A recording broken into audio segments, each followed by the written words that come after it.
দেখলাম ফারুকিক ধরিছে বিএনপির পোলাপাইন কেন ওয়াসিমের ছবি ড্রোন শোতে দেখায় নাই। ফারুকি দেখলাম মাপটাপ চাইতেছে। ফারুকির এই অভ্যাসটা ভালো, কিছু বার্তা দেয় না। এর আগেও পাঠ্য বইয়ে ওয়াসিমের নাম না থাকায় খুব খেপেছিল ছাত্রদল।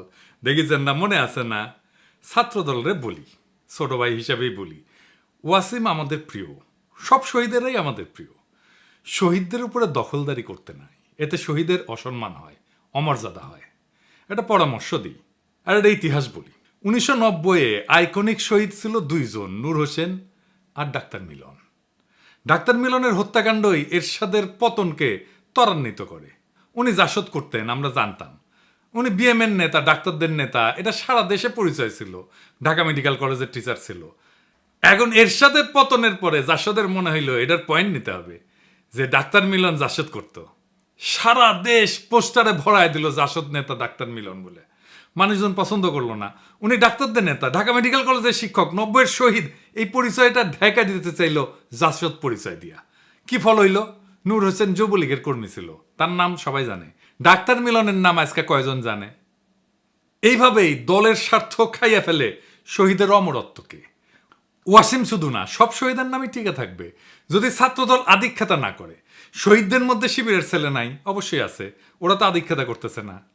একমাত্র ওয়াসিমকে নিয়ে আধিক্ষেতা করতেছে ছাত্রদল।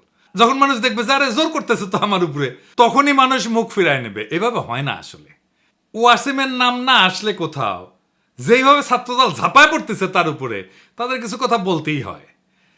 আপনাদের কি আদৌ কোনো নৈতিক অধিকার আছে কারো সমালোচনা করার ওয়াসিমের নাম না নেওয়ার জন্যে? না, নাই। নাই, আপনাদের নৈতিক অধিকার নাই। আপনাদের দলেরও কোনো নৈতিক অধিকার নাই কারো সমালোচনা করার। জি, ঠিকই শুনতেছেন। আপনাদের বিএনপির কারো নৈতিক অধিকার নাই কেন ওয়াসিমের নাম নেওয়া হইল না এটা বলার। প্রমাণ চান? এইটা সাহেব দেখান তো 7ই আগস্ট 2024-এ তারেক রহমানের বক্তব্য, যেখানে শহীদের নাম উল্লেখ করতেছে। শুনেন। দেশ এবং জনগণকে স্বাধীন করতে গিয়ে চোখে মুখে বুকে গুলি আলিঙ্গন করা আবু সাইদ কিংবা মুগ্ধের মতন হাজারো ছাত্র ছাত্রী তরুণ তরুণীকে প্রাণ বিসর্জন দিতে হয়েছে। শুনিছেন? ওয়াসিমের নাম আপনাদের ভারপ্রাপ্ত চেয়ারম্যান কইল? কয় নাই তো। উনার এই বক্তৃতাগুলো তো স্ক্রিপ্ট কইরা বক্তৃতা। উনি কেন ওয়াসিমের নাম কইল না? উনি তো লিখেই বলতেছেন, তাই না? আগে উনারে ধরেন, তারপরে অন্যদের ধরতে আসেন। যাই হোক, আজকের প্রসঙ্গে আসি। আজকের প্রসঙ্গ শ্রী শ্রী ওয়াকারানন্দ প্রভুপাদ। এই নাম কেন দিলাম আসেন সে আলাপটা করি। এই শ্রী শ্রী ওয়াকারানন্দ প্রভুপাদ মনে হয় জিন্দেগির ভালো হবে না। মাসুদ ভালো হবে, উই ভালো হবে না। প্রভুপাদ কেন করছি? কারণ উই যা কাজ করিচ্ছে তাতে উক এটা ছাড়া আর কোনো কিছু কওয়া উচিত হবে না। ওয়াকারানন্দ প্রভুপাদ বাংলাদেশে ইন্ডিয়ার মূল চালিকা শক্তি হয়ে উঠছে। তার উপরে ভর করিছে ইন্ডিয়া। সে এখন ইন্ডিয়ার মূল প্লেয়ার বাংলাদেশে। তার উপরে ভর করিয়া ইন্ডিয়া কিছু করবে পারবে কিনা সেটা অন্য আলাপ, আমি আসিচ্ছি সে আলাপে। তার আগে দেখে নি কেন আমি তারে প্রভুপাত কইছি। ওয়াকারানন্দ গেছে রাশিয়ায়, তারপরে ক্রোয়েশিয়ায়। জানুয়ারিতে রাশিয়ান রাষ্ট্রদূত দেখা করেছিল, তাই গেছে রাশিয়ায়। রাশিয়া কেন? কেন আমরা হিন্দুস্তান টাইমসের শিরোনাম দেখি, লিখেছে হিন্দুস্তান টাইমস, অভ্যুত্থানের জল্পনার মধ্যে ভারতের বন্ধু দেশে বাংলাদেশি সেনাপ্রধান করলেন কাজ। এই কথার মধ্যে সবকিছু কয়া দিছে। তাহলে কি কাজ করতে গেছে ওইটি? আপনি যখন কারোর সাথে ঘুটু করতে যাবেন না, তখন তৃতীয় একটা দেশে যাবেন। এই তৃতীয় দেশটা হইতেছে রাশিয়া। এই রাশিয়ায় গিয়া সে ইন্ডিয়ার পানি পড়া নিয়ে আসিছে। আইসেই সে দেখাতে গেছে যে দেখো দেখো দেখো, বাংলাদেশে ইন্ডিয়ার সিফল সালার এখন আমি ওয়াকারানন্দ প্রভুপাদ, আমার এখন সার ডাকবা, বুঝছাও। গেছে বৌদ্ধ বিহারে, দেখেছেন? হিন্দুস্তান টাইমস কি নিউজ করলো এবার দেখেন। বাংলাদেশ ভাগের কথা উঠতেই এবার মৌলবাদীদের কড়া বার্তা সেনাপ্রধানের।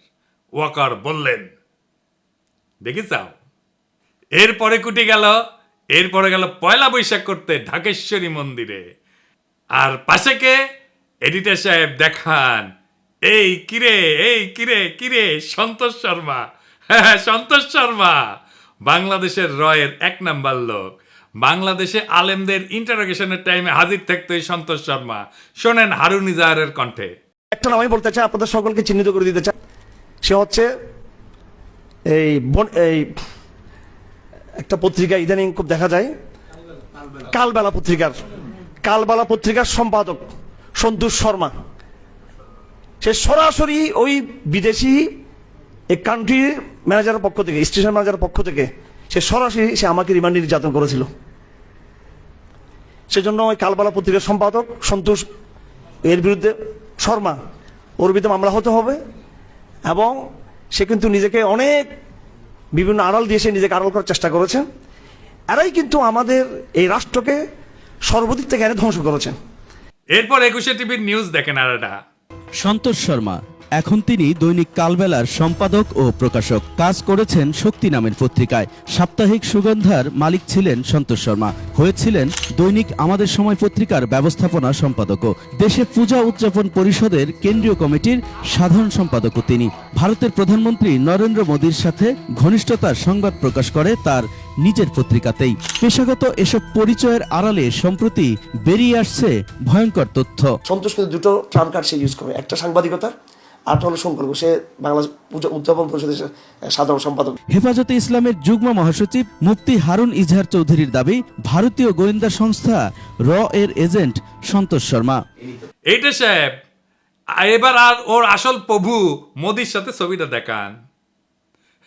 এইবার আমাদের প্রিয় সালাউদ্দিন সাহেবের সাথে দেখান, ভিডিওটা দেখান না। দেখিছেন মালটা?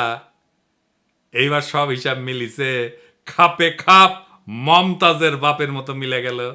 তার মানে এইটার পিছনে একটা বিশাল পরিকল্পনা আছে ওয়াকারের এই ভিজিটের পিছনে।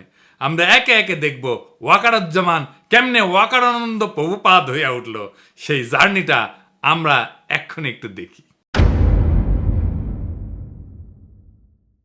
ওয়াকারের সাথে তো ইন্ডিয়ার পররাষ্ট্র সচিব ক্যান্টনমেন্টে গিয়ে দেখা করেছিল, তাই না? সেনা প্রধান তো সারাক্ষণ নাকি কথা কইতেছিল নতুন সরকার তৈরির সময় ভারতের সেনা প্রধানের সাথে, তাই না? ভারতের সেনা প্রধানই কয়ে দিছে।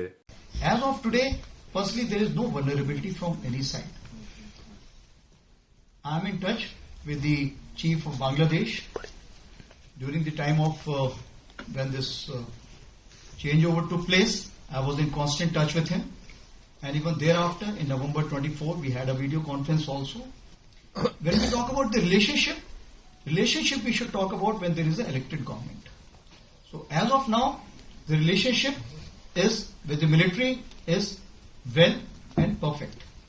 তারপর আয়নাগর ভিজিটে বাধা দিছে, তাই না? 600-র বেশি আওয়ামী লীগ দাগিদেরকে ক্যান্টনমেন্টে আশ্রয় দিছে, তারপরে পলায় যেতে সাহায্য করছে। লেফটেন্যান্ট জেনারেল মুজিবকে ক্যান্টনমেন্টে অন্তরীণ অবস্থায় পলায় যেতে সাহায্য করছে। বিডিআর হত্যাকাণ্ডের বিচার আর করা যাবে না কইছে না?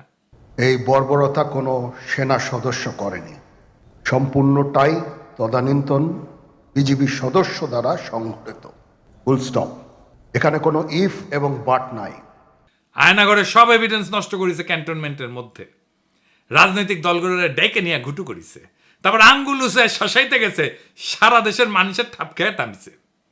হাসনাতরেও ধরতে গেছিল, পাবলিকের দিছে ঠাপ, হটিছে পিছে। তারপর শহীদ পরিবারের সাথে নাটক করিছে, পন্দের আলোতে কলাম লেখাইছে, ছাত্র সৈনিকের ঐক্য যেন ফাটল না ধরে। সৈনিক মানে সাধারণ সৈনিক না, কিন্তু সৈনিক মানে ওয়াকার। তারপরে সার্জিসরা ম্যানেজ করেছে ওয়াকার, তারে দিয়ে বিবৃতি দেওয়াইছে। তাই সার্জিসের নিয়ে একটা কথা কওয়া দরকার। অনেকেই কইছে, আমি কিছু কই নাই, এখন একটু কই আর কি। সার্জিসের কথাবার্তা শুনে আমি শিওর ওয়াকারের সাথে ওরা একটা গুটু হয়েছে। সার্জিস একটা কথা কইতো মারে ছোট ভাই মনে কইরা, আমাদের টাইমে এরশাদের বিরুদ্ধে আন্দোলন করতেছি, তখন ডাকসুর জিএস ছিল জিয়াউদ্দিন বাবলু। দারুণ বক্তৃতা দিত, বাসদ ছাত্রলীগ করেছিল, খুব স্মার্ট পোলা ছিল, তোমার মতোই বক্তৃতা দিত, সুন্দর করে কথা কইতো আর কি। এরশাদের সাথে হাত মিলাইল, মন্ত্রী হইল এরশাদের, মারা গেছে বেচারা, কিন্তু তার পলিটিক্যাল ক্যারিয়ার শেষ। ক্ষমতার সাথে কম্প্রোমাইজ করলে রাজনীতি থাকে না, রাজনীতি হইতেছে ক্ষমতার সাথে টক্কর দেওয়া। বাংলাদেশে খালেদা জিয়ার যে ইমেজ, এটা হয়েছে তার প্রিন্সিপালড পজিশনের জন্য। হাসিনার যে খাইস্টা ইমেজ, তা কম্প্রোমাইজের জন্য। জিয়াউদ্দিন বাবলু তো আমারও নেতা ছিল, আমি তো তখন মফস্বলের ছোট নেতা। আর জিয়াউদ্দিন বাবলুকে কেউ চিনে? ওই সময়ের কত নেতা আছে না, কত নেতা ছিল, তো আমার যেটুকু পরিচিতি হয়েছে সেটুকু পরিচিতিও তো তাদের নাই। অথচ আমি তো তখন মফস্বলে কর্মী ছিলাম, তাই না? রাজনীতি একটা অনেক লম্বা পথ। এইখানে এই বয়সে কম্প্রোমাইজ করে ফেললে হয়তো এমপি হবা 2-1 বার, তারও বেশি হইতে পারো, মন্ত্রীও হয়তো হবা, তারপর জিয়াউদ্দিন বাবলু হয়ে যাবে। হাসনাত মন্ত্রী এমপি হইতে পারবে কিনা জানি না, কিন্তু বাংলাদেশের নেতা হবে, আগামীর বাংলাদেশের নেতা হবে, যদি তার ইমেজটা এইভাবে ধরে রাখতে পারে। মার্চ ফর গাজায় হাসনাত যে মিছিল করিচ্ছেন না, ওর পাশের জায়গাটা তো তোমার হইতে পারতো সার্জিস, হয় নাই? ওই জায়গাটা রাজনীতির। আর ওয়াকার আনন্দ বহুপাদের সাথে যে কোনো কথাবার্তার নেগোসিয়েশন সব প্রাসাদ ষড়যন্ত্র, ওইখানে রাজনীতি থাকে না। যাই হোক, এই যে ওয়াকার এইসব করিচ্ছে, কেন করিচ্ছে, কিভাবে শুরু হইল এটা? বিক্রম মিশ্র এসে তার সাথে মিটিং করলো। আসছিল বিক্রম মিশ্র বাংলাদেশে, তারপরে হাওয়া, ওর খোঁজ পাওয়া যাচ্ছে না কয়েক ঘন্টা। তারপরে দেখা গেল ওয়াকারের সাথে মিটিং করেছে, এবং এই মিটিং কোনো শিডিউলে করা মিটিং না, কোনো আগে থেকে ঠিক করা মিটিং না, হুট করে মিটিংটা কইরা চলে গেল। তারপরে খালেদা জিয়ার সাথে দেখা করলো ওয়াকার। এটাই হইতেছে মূল খেলা ঘোরানোর ইভেন্ট। এইখানেই ওয়াকার, বিএনপি আর ইন্ডিয়া তিনজন এক লাইনে আসে। ওয়াকার হইয়া ওঠে বাংলাদেশে ইন্ডিয়ার পিভট।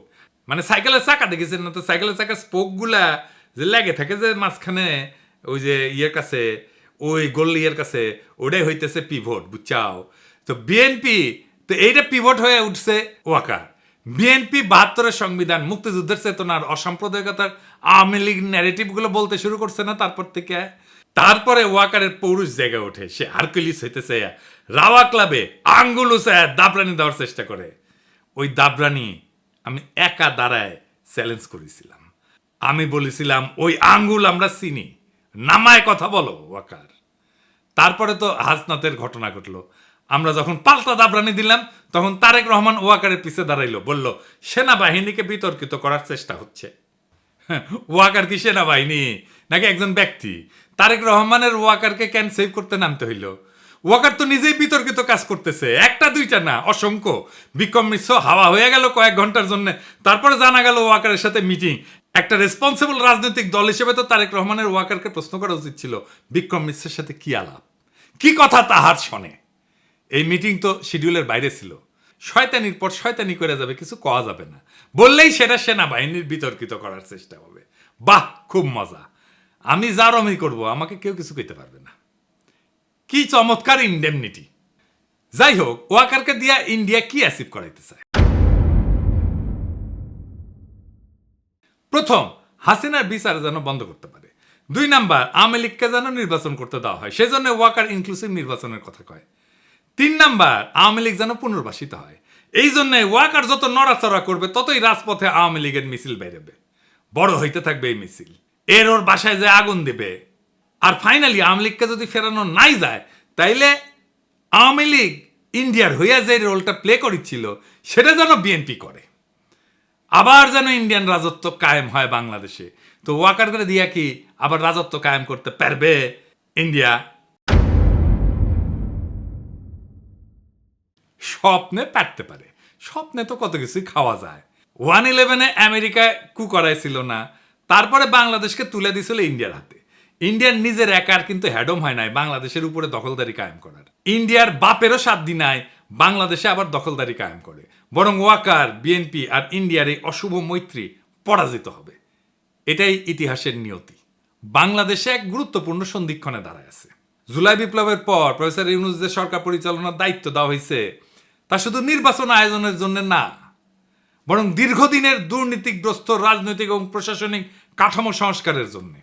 টাইম ম্যাগাজিন তাদের দুনিয়ার সবচাইতে প্রভাবশালী ব্যক্তিত্ব বলে স্বীকৃতি দিছে। এই মানুষটার লিডারশিপে আমরা সমস্ত ষড়যন্ত্রের জাল ছিন্ন করে আগায় যাব। এই সময়টা একটা বিরল সুযোগ আমাদের রাষ্ট্রকে পুনর্গঠন করার।